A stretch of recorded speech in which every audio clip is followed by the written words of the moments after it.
Rachel is, we don't, that's okay. We'll wait until about 12:17 to start.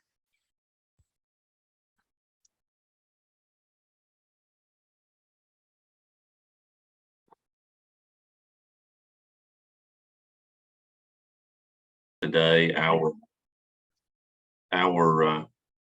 fearless leader, Rachel, is out with an illness today, so we're very sorry that she is and hope she gets back with us soon, gets over this. But we are moving forward. We have Gene Palmer from our center here in the Midlands helping us with the audiovisual thing. So if there's a little bit of a hiccup, just let us know. But I think Gene has got it all taken care of. Welcome to the Pregnancy Wellness. Today presenting is going to be Dr. Donna Johnson talking about Group B strep. Please remember that we would like for everyone that is participating to enter your name and credentials in the chat so that we have that saved so that we can give you credit for being here. And it also helps us keep account of the number of participants for our Wellness Echo, which is very important in future funding. We're very glad to have you, and we're excited about the growth that we've had. This Pregnancy Wellness Echo is supported by the South Carolina Telehealth Alliance with funding from multiple sources, which we are very much appreciative of. The directors, medical directors, are Dr. Donna Johnson, Dr. Eric Dellinger from the Upstate, and myself. And again, I appreciate everybody joining. If you have questions, please save them for the end. If you would, you certainly can chat questions in. We'll try to monitor that. But at the end, we will have time to facilitate questions for Dr. Johnson, other participants, and other panelists. So please feel free to let us know what you would like to know. And if we have time, we have a short case at the end of the presentation, Donna, for us to discuss, but we'll see if we get there. So thanks for the presentation, and Gene will forward your slides. You just let him know when you are ready. So Cynthia, he was talking, check the volume on your computer. Can you hear me? Let me just, I'll put in chat.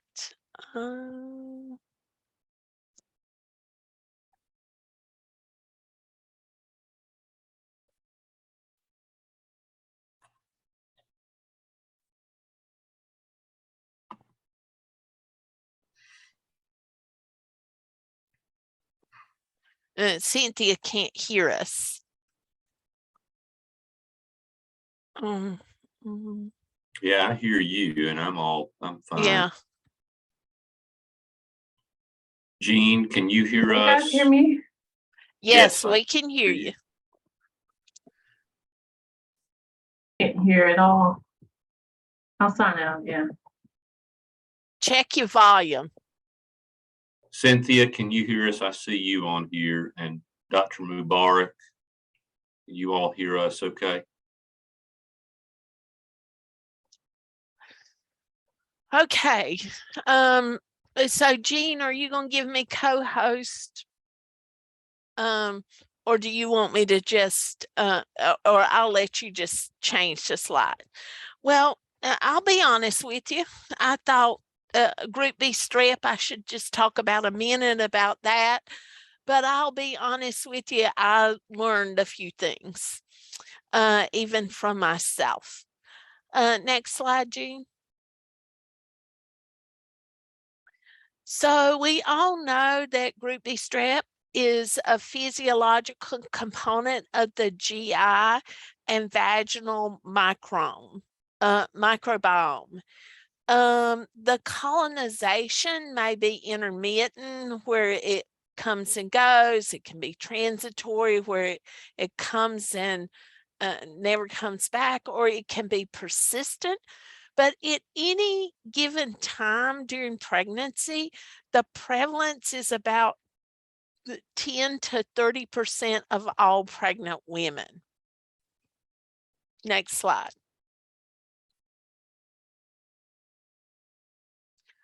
So GBS is the leading cause of all neonatal infections.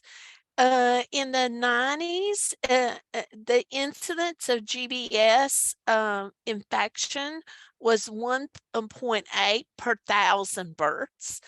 And by 2015, we have gotten a significant reduction to 0.23 per thousand births. And, and so the change came with the change in our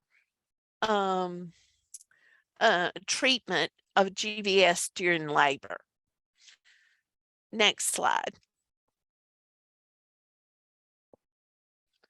So GBS infection, we all know, is there's early onset, and that's usually in 7 days of birth, and that's associated with sepsis, and this is the vertical transmission.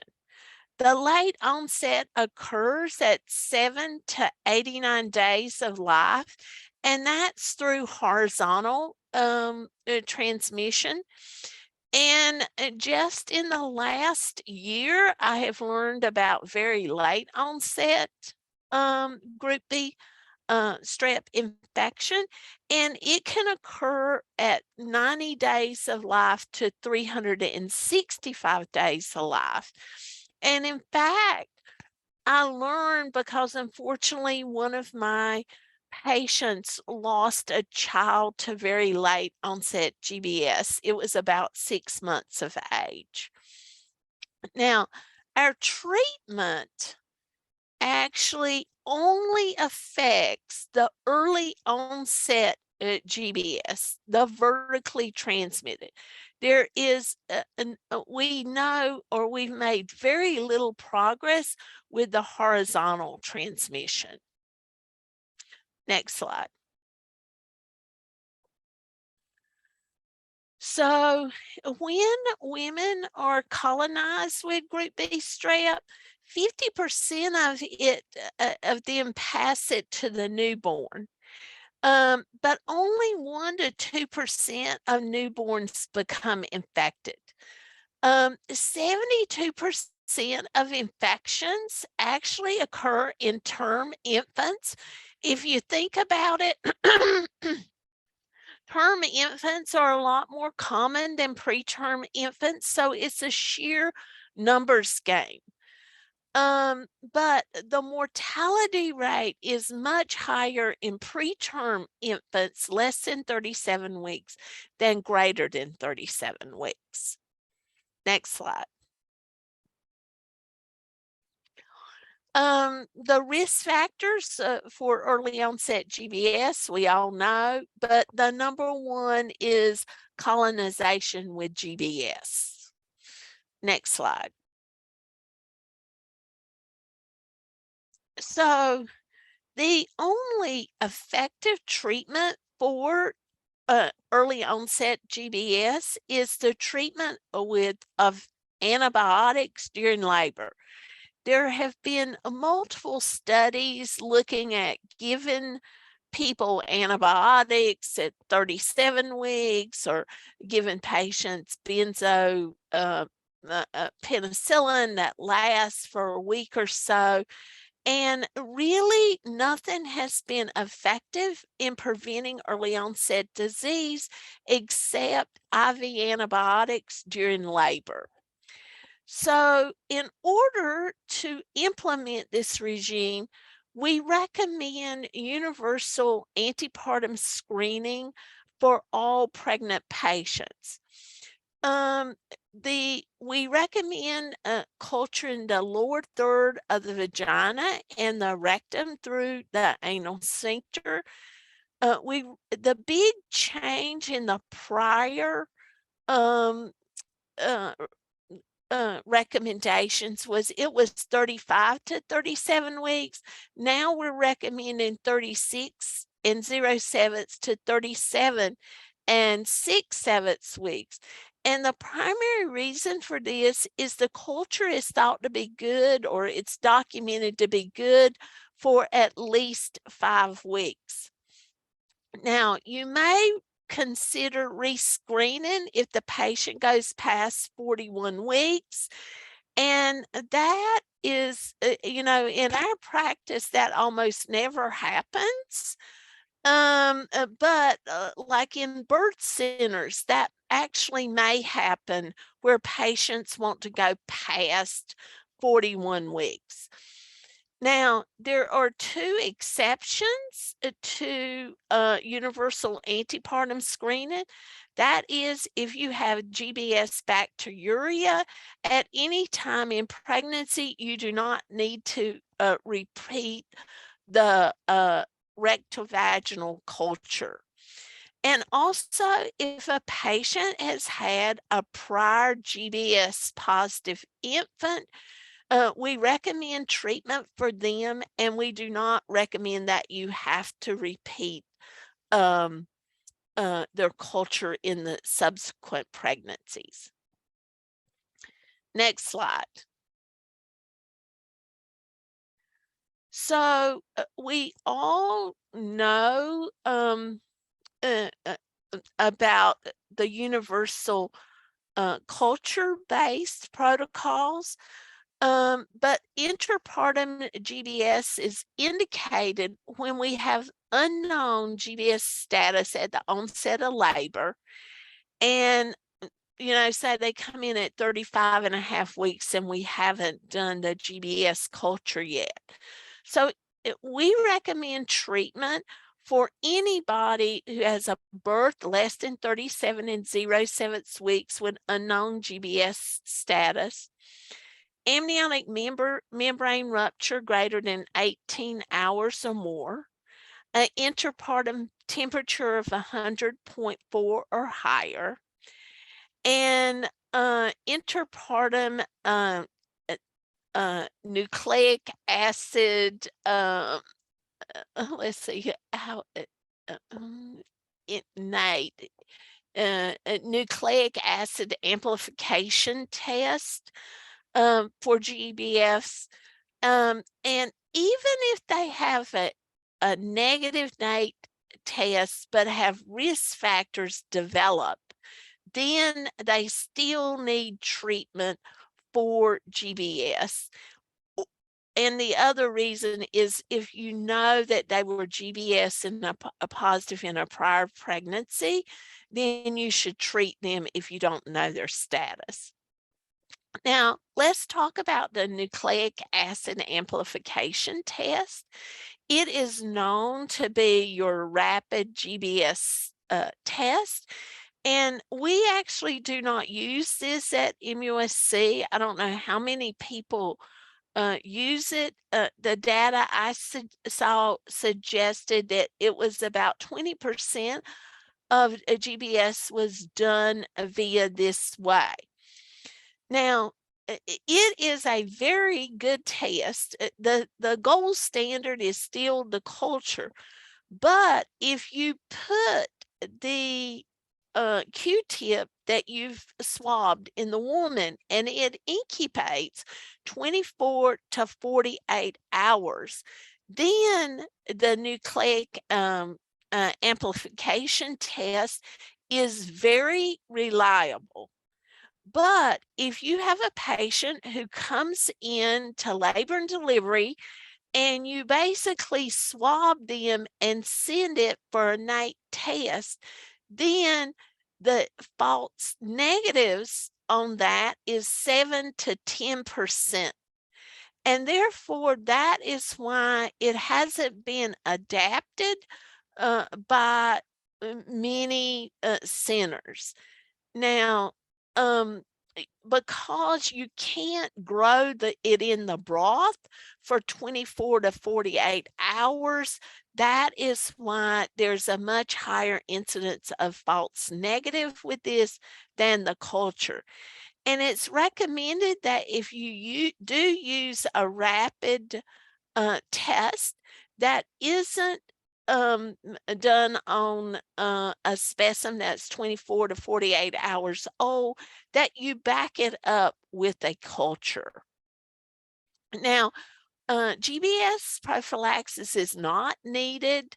You know, if you've got a negative GBS culture at 36 weeks and they come in labor, if a cesarean section is performed prior to the onset of labor and they're GBS positive, you don't need to do anything.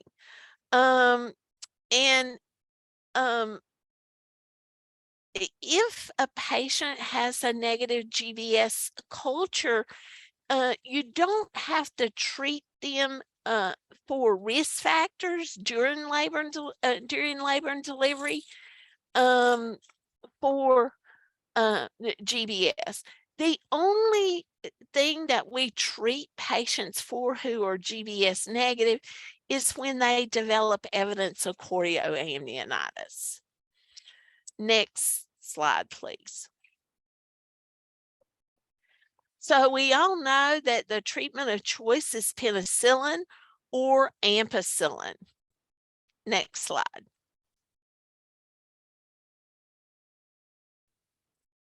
So we know that in the population that we work with, that there are low-risk people who report penicillin allergies and high-risk patients. Low-risk patients are people who have a rash, but they have no, they're not itchy. They have no systemic symptoms. If they have a family history, but no personal history. And if the patient reports, yeah, I have a penicillin allergy, but I really don't know what that allergy is, then that is low risk.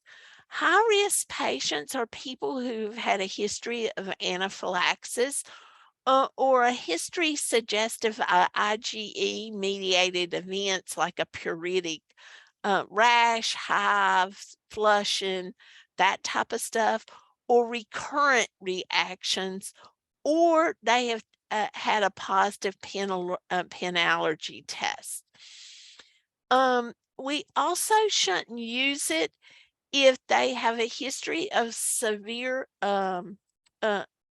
delayed cutaneous or systemic reaction, such as eosinophilia or systemic symptoms. And obviously Steven Johnson or toxic epidermal necrolysis. So remember what I said about the IgE mediated event and then the severe non-IgE mediated events, because I'm going to talk about them again when we talk about treatment. Next slide, please. So this is from ACOG, the committee opinion bulletin. So the if you're not allergic to penicillin, patients get penicillin G or ampicillin. If they are at low risk for an allergy to penicillin, you can actually give them ceftriaxone, or the other name is Ansef. Now, I will tell you, it is not said in the ACOG committee opinion, but we actually have 2 infectious disease certified doctors on our staff. And basically, Ansef has a different chemical structure than a lot of the ceftriaxones. And even in patients who have severe IgE mediated anaphylaxis, we can actually give Ansef. Now, you cannot give any other cephalosporins because their chemical structure is similar enough to penicillin that it can cause an anaphylactic reaction.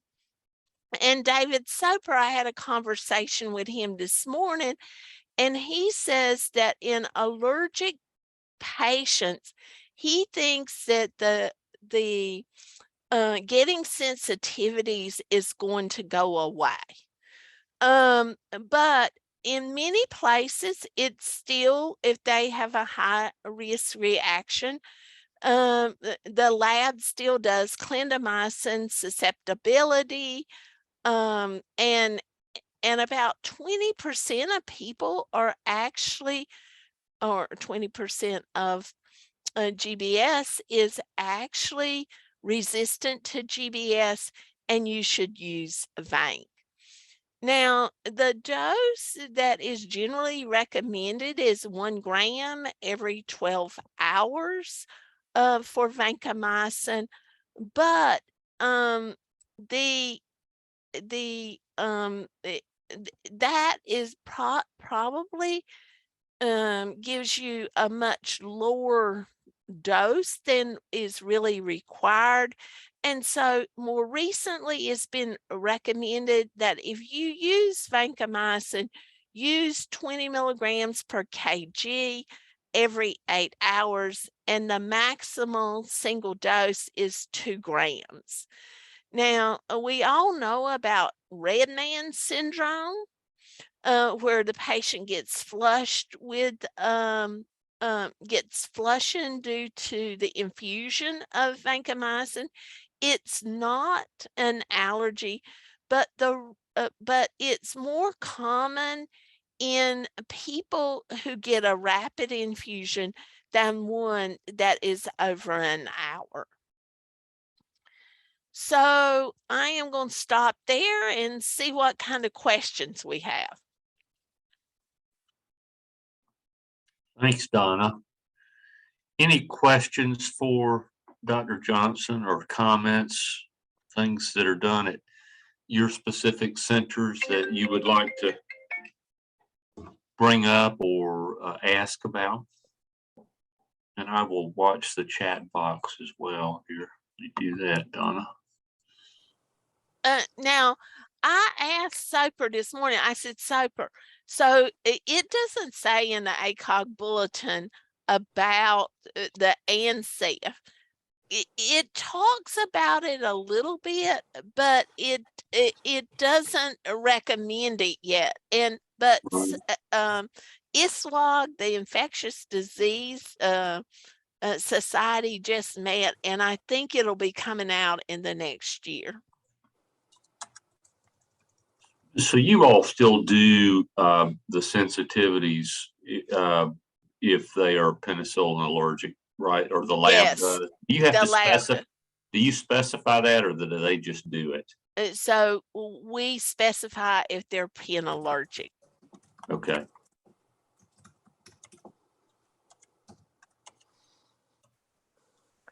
Okay, Dr. Juberg, what's Donna, your how are you question? doing? Can you hear me? Yes, I can hear you. Where are you? Yeah, I'm in Lumberton now. Okay, Oh. good. I'm glad we've extended to North Carolina. Absolutely. Listen, you know, when we use ampicillin, we try to get it in for 4 hours. Is that time still the same for ANSEF or Vanc or clindamycin? So, Juberg, I'm so glad that you asked that question. So for the longest time, if somebody came in with ruptured membranes that was getting a C-section that was GBS positive, everybody wanted to delay the C-section until we gave the patient 4 hours of ampicillin. So 4 hours is the most ideal time, but 2 to 4 hours is almost as good. Less than 2 hours may help, but the pediatricians are going to have to treat those babies differently. And really, we should not delay anything like ruptured membranes or, because for the longest time, our nurses didn't want us to rupture people's membranes unless the patient had been 4 hours past her ampicillin dose. But no one recommends that. Okay, good. Thank you. Great question. I've got a comment from Barb Davenport, a nurse midwife here in South Carolina, and thanks for the question or the statement, because I think it really holds true to the patients that we see these days. She says we midwives get some women with penicillin allergies who prefer not to test because they feel the risk of vancomycin and clindamycin messes up the newborns or messes with the newborn's microbiome, and they prefer treatment based on risk factors. Curious what your response to that is, Donna, and it truly is just a response because patients have the option of certainly not testing, and it's not just midwifery patients that say this. I'm seeing it in more and more of our patients that don't want treatment with Vanc or Clinda unless they do have risk factors when they are in labor. So any comments or? Well, maybe with the new ANSEF information, this will no longer be an issue. But, it's a shared decision making. I understand why potentially that they would not want to have Vanc Clinda, but I really don't think penicillin is any better with the microbiome. And so actually people who refuse treatment, their chances of having a problem with their infant is greater than any risk factors from the drugs. I did not find anything that compared that compared treatment based on risk factors to no treatment. But I would assume it would be close to culture-based data, and the culture-based data clearly says it is better. The risk to the mom from the antibiotics is better than no treatment to the fetus. Great. And this is all I can say. We have internet doctors today. I remind everybody I wish that was around when I was here and I didn't have to sit in the Baruch Auditorium for all those years. But people feel like they know as much, if not more than you. And when they are like this, just basically document in your chart that you have talked with them, and based on shared decision making, the patient refuses. Right. I agree. Any other questions? Please feel free to unmute yourself and ask away.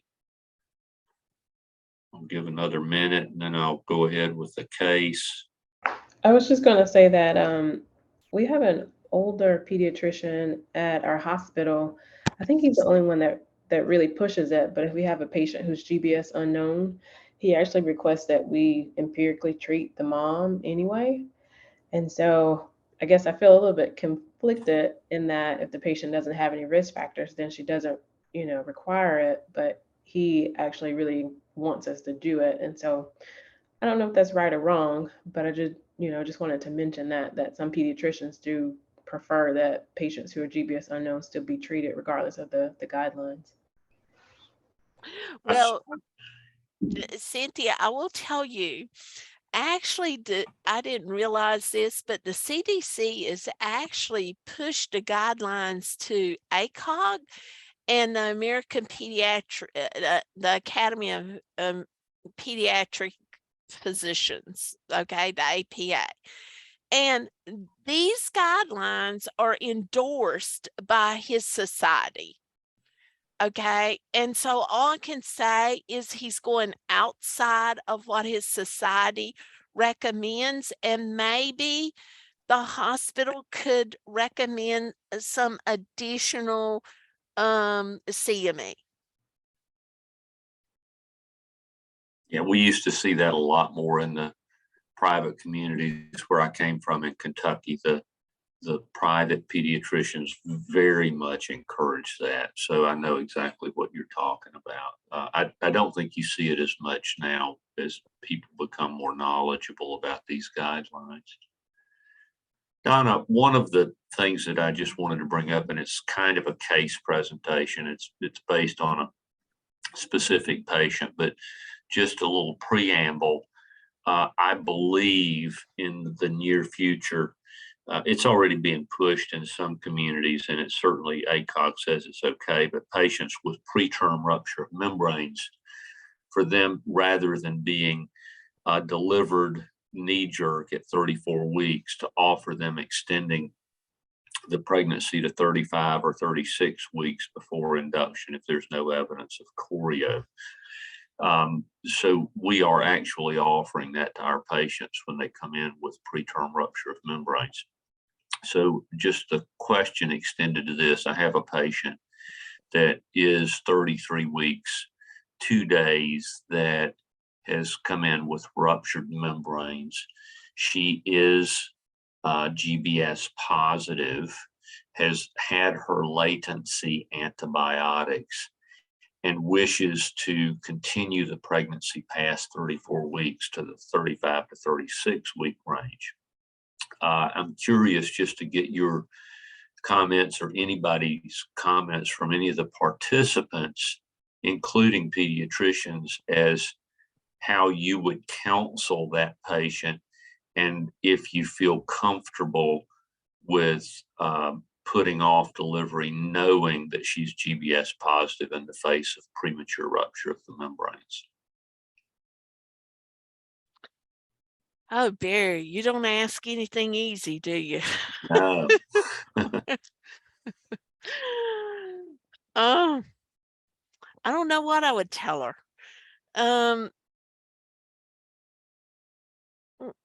I could,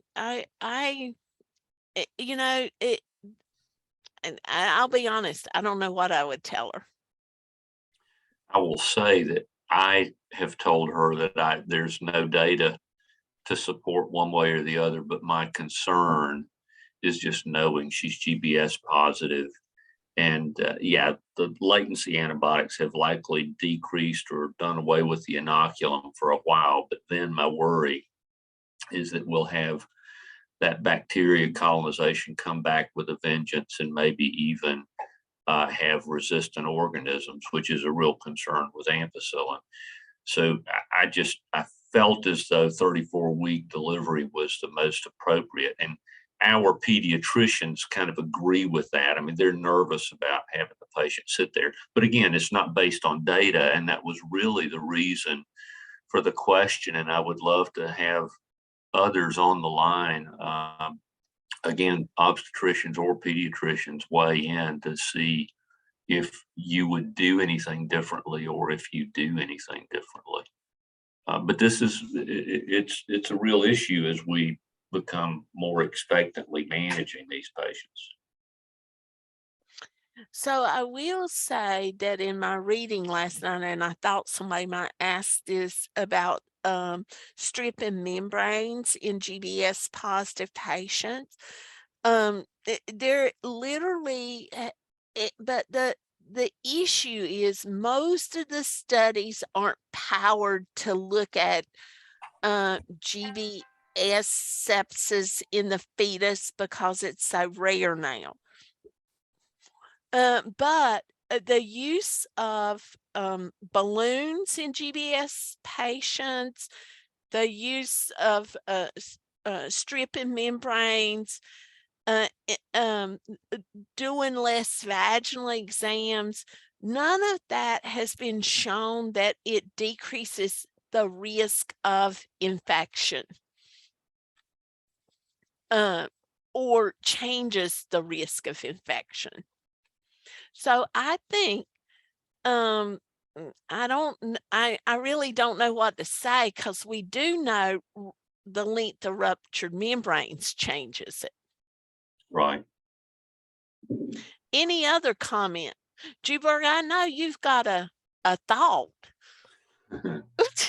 Yeah, I would, I would really counsel that patient to go for a delivery at 34 weeks, unless, I practiced in an area now where pretty much any baby, not here, but when I was out in New Mexico, any baby born before 35 weeks would get shipped out.